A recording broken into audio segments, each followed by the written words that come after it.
ভারত কি জামাত ইসলাম কিংবা হেফাজ ইসলাম কিংবা বিএনপি বিরোধী?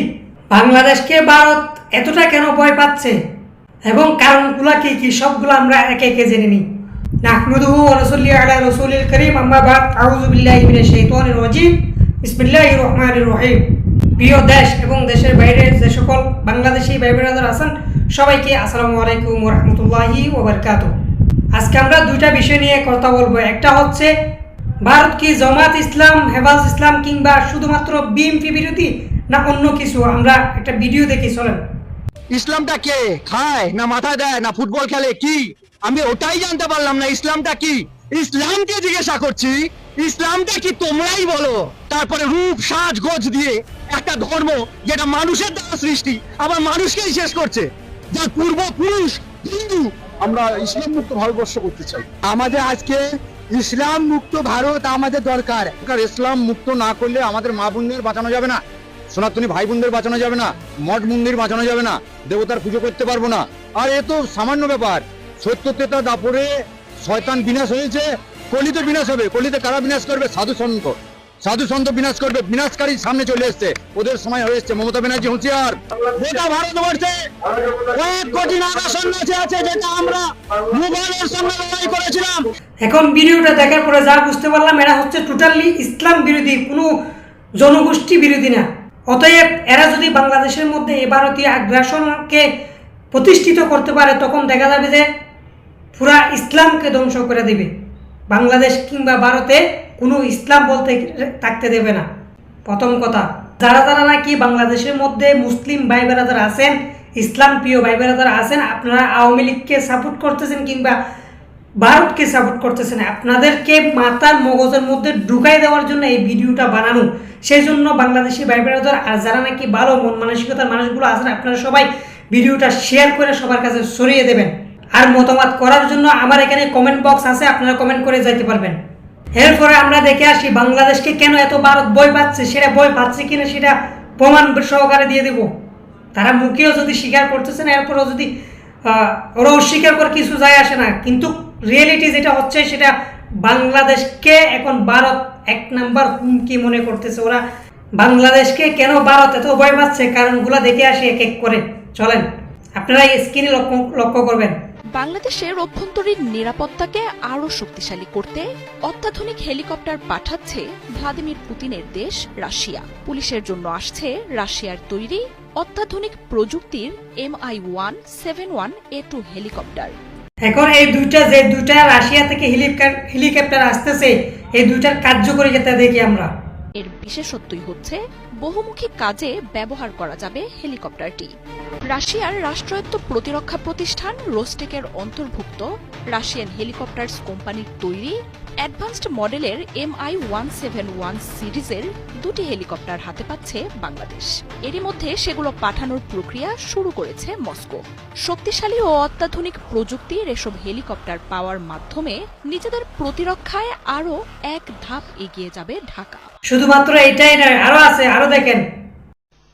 I would like to place on record our deep appreciation, particularly because this is the first time Bangladesh is assuming the chairmanship of BIMSTEC after the establishment of BIMSTEC Secretariat.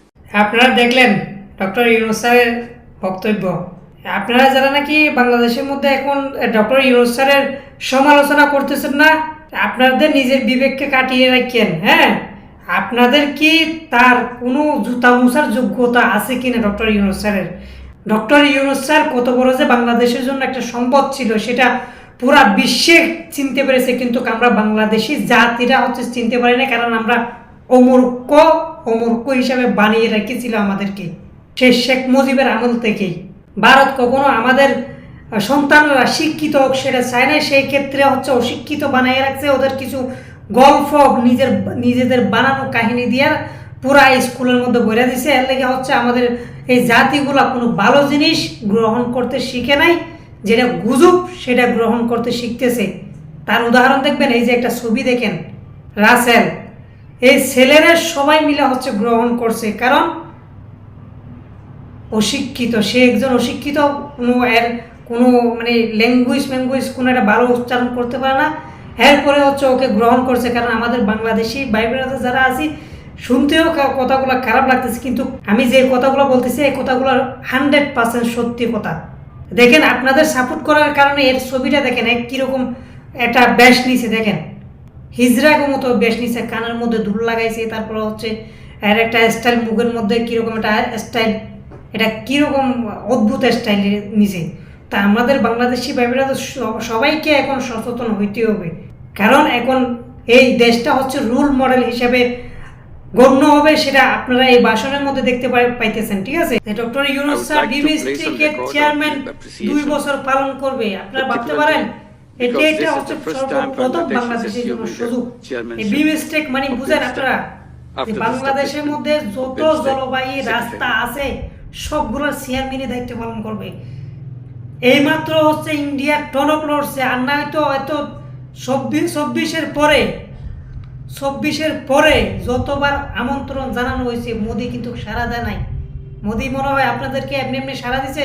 আর আমাদের কিছু ভাই বেরাদার আছে যে বলে যে আমরা ইন্ডিয়ার সাথে চুক্তি করলে আমরা ইন্ডিয়ার দালাল হয়ে যাই, তারপরে এখন হচ্ছে ডক্টর ইউনূস যে চুক্তি করতেছে সে দালাল হচ্ছে না, এরকম মন মানসিকতার আমি ভিডিও একটা দেখলাম। ঠিক আছে, তা আপনাদের উদ্দেশ্য বলি, ডক্টর ইউনূস ওইখানে ভারতের মধ্যে মোদির বুধের মধ্যে গিয়া মিটিং করে নাই, ও হচ্ছে মিটিং করছে সেটা হচ্ছে ইয়ার মধ্যে গিয়ে থাইল্যান্ডে গিয়া, তারপরে হচ্ছে সেখানে এই যে মোদি নিজের থেকেই মিটিংয়ে অংশগ্রহণ করছে, কারণ ওর দেশ আর রক্ষা করতে পারবে না, সেটা বোঝার পরে তোমাদের মতো মাথা মোটা না, এই যে মোদি তোমাদের মতো মাথা মোটা না, এই ইগুটা রেখে নিজের দেশকে ধ্বংস করবে এরকম মাথা মোটা না।